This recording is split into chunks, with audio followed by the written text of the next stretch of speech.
All right, so here we go. So here's the new moon for March 20th, 2019. So yeah, let's see what we got. This is right about the spring equinox. So I labeled this one ready, set, go, because there's some action going on here. Let's see what I have written down here. Well, there's a we're gonna go over the screen share, but we're gonna go over there's an interesting Grand Trine between the Moon, Mars, and the Saturn Pluto conjunction. So I want to read that with you. Then there's a Sun conjunct Chiron and Mercury conjunct Neptune. So I want to talk about that. Then North Node is like almost gonna be in Gemini, so that's like almost ready to explore. So yeah, so we're gonna jump into this because this is gonna be pretty good. It's like springtime. I don't know where you are, but in the Northeast we had a pretty intense like snow-filled winter, so we're ready for spring. So yeah, so make sure you sign up on my email list. I have my same announcements that I do in all my videos. Sign up on the email list. I'm doing recorded readings at a fraction of my price, which are doing really great. People are really loving it and they can afford it, so a lot more people are showing up to do the work. And as you know, I do Sidereal Astrology, which means I align accurately with the constellations in the sky. And yeah, so most people are confused when they hear that. They go like, what are you talking about? So just look it up, Sidereal Astrology, Tropical Astrology, and look up Precession of the Equinox, and you'll have your answer right there, or you can go to my website. But I suggest you research if you don't believe. So yeah, the constellations in Tropical Astrology do not align. Yeah. All right, so let's see what else we have going. Yeah, join the Facebook group. Get on the email list. I'm always giving away free stuff. Coupons are always flying all over the place. So join up on all that stuff. And if you're watching us on YouTube, subscribe to the channel. Click the notification bell so you see when I'm putting out new videos. And yeah, so let's jump over to the screen share, and I'm gonna walk through with you and see what's happening. And then also it's a full moon. I'm gonna show you how to find the full moon in the sky using basic stargazing tips. All right, so I'll see you in a minute. Okay, so here we have the chart up now. So as you can see, we have full moon in Virgo, 7 degrees Virgo. So yeah, it matches exactly what we saw in the night sky. I showed you just a minute ago. So yeah. And now, like if you follow my videos, you know where I'm coming from. I always look at what the sun is doing during a full moon, because the full moon reflects sunlight. That's where you get moonlight from. So I always go right to what the sun is doing, and I study what's going on there. So right now we can see the sun is conjunct Chiron, and it's in Pisces. So that's that same healing work we were talking about in the last new moon video, that there is some like opening wounds, like there is like some flooding out of washing away. And Pisces is the age of our times. So yeah, this is also a depiction of our creation story, where Jesus, the Son of God, is born to a Virgin Mother Mary. The Sun is Pisces, like the Son of God is born in that constellation of Pisces. And Virgin Mother Mary, Mary, is where the moon is. So this is sort of like this is like some bigger healing work at play. I'm thinking global type, healing energy, like we're going to be looking at stuff. So yeah, we should pay attention to that, because you have that same, now Mercury is full on retrograde. So like I was saying earlier, man, sometimes people hit the shit with Mercury retrograde. So yeah, this is going to be a pretty like full blasted full moon, could be. And then same thing, Mercury, Neptune. This is like bringing in like higher, the unknown, like just like bringing in that information, the unknown, bringing it in, for the sake of the healing work. So yeah, this is going to be a big one, March 20th.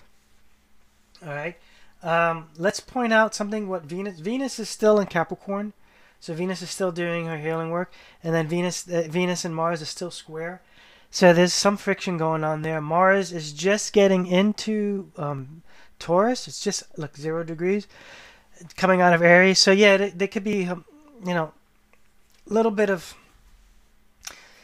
something there a little bit like less aggressive, but still, I'm gonna point out a Grand Trine that I just have questions about. So because you see here, the full moon Virgo. So we know Virgo is like, she's the Mother Mary. She's holding the wheat. She feeds. She organizes. She, all of that energy, but it's reflecting that moon energy. I mean, the sun energy in Pisces and Chiron is happening. Then there's a Grand Trine. So you see, it splits off, but it hits Mars right here, and that comes back down, and it hits that Pluto Saturn situation that we got going on, that Pluto Saturn conjunction. So yeah, Mars Pluto is like complete annihilation. You know, like God is, I mean, Mars is Aries, the god of war. Bam. Pluto is the god of the dark, the shadows. Bam. Saturn is the lord of time, structure, limitations, the lessons, and Pluto and Saturn teachers. So what that whole situation with Pluto Saturn is 2 years. We all know this is a complete breakdown, wipeout, and then rebuild new, a better way, structured, more structure. But then you got Mars at play hitting the moon. That's spiritual warrior stuff going on right there. So Mars is, like Mars is the warrior. That's who you send out to do battle. So yeah, you don't really send out you don't really send out Moon Cancer to fight a war. You send out Mars, and you give it that energy of the moon, full moon, healing work. I mean, there's some stuff that's going to happen there. Could be some great breakthroughs. I mean, I'm hoping that's what it is, but whenever I see a Mars Saturn thing, that's like, my antennas go up, man, because that not many people can manage that energy, but if you can get a lot done. Mars Saturn energy, proper management, great accomplishments. Poor management, great frustration.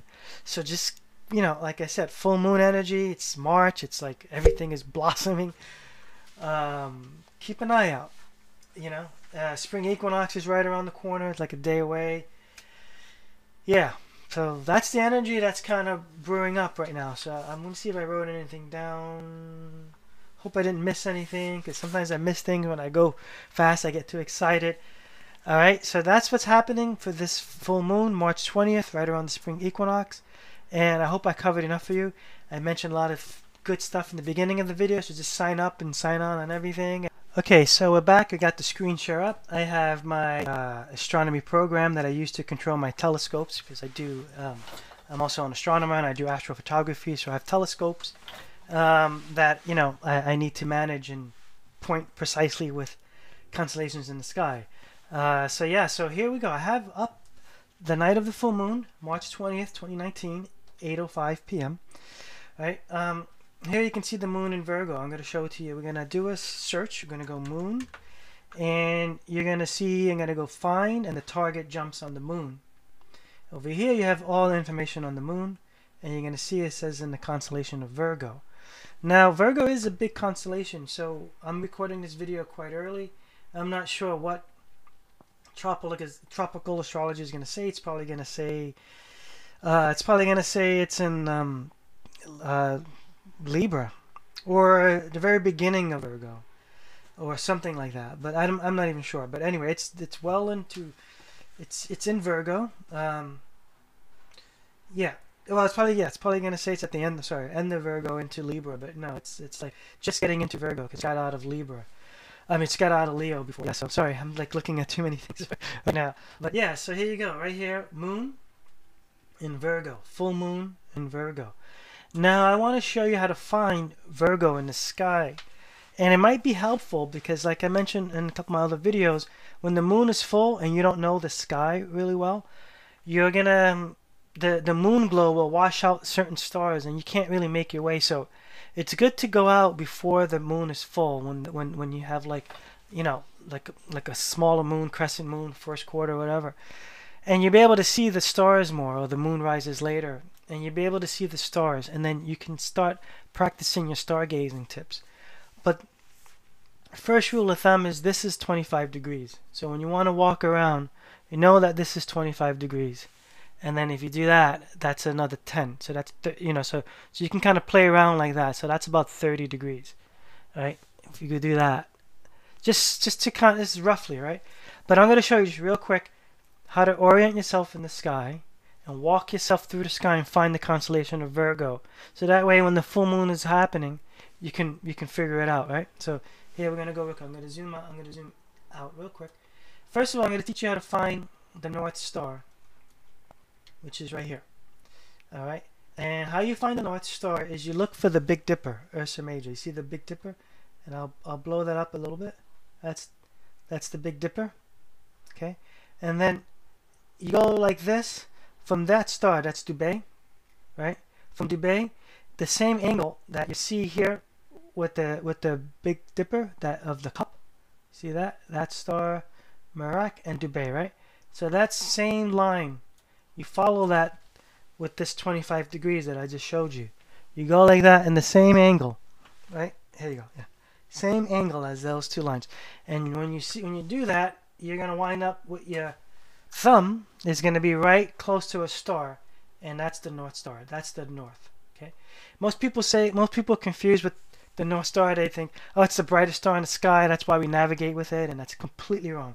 The brightest star in the sky is Sirius, and that's below the belt stars of Orion.